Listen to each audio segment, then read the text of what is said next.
So good day, I'm Rafael Lopez and I'm here to answer some questions about the movie The Flood. So first, crisis stages. The crisis stages are mitigation, preparedness, response, and recovery. Number 2, describe its crisis stages by answering the what, where, and how of its stages.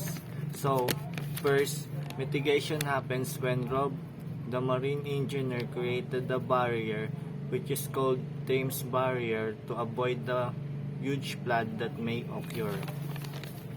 Number 2 is preparedness. Preparedness happens when a character named Deputy Prime Minister starts to evacuate the people from central London and announces national emergency for them to know the happenings in their country.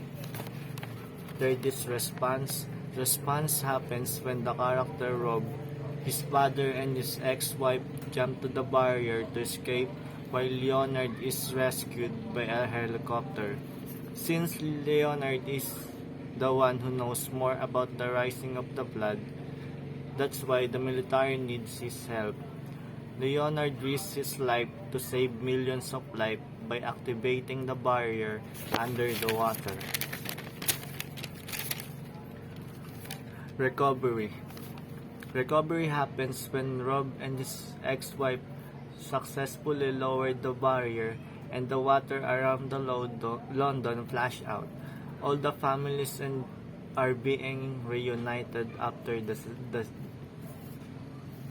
disaster. So what is the worst thing happened in the movie? The worst thing happened in the movie is when the Thames barrier malfunctioned and the only thing that they can do to save millions of lives is to evacuate and activate it underwater. Leonard do the job and successfully do it, but he dies because of lack of oxygen. So what have you learned and related as a future manager? I've learned that worst thing happens especially in a job. So as a manager, I will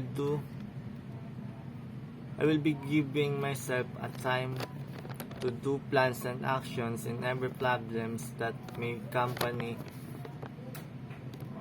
encounter and solve it to prevent any harmful thing that may occur.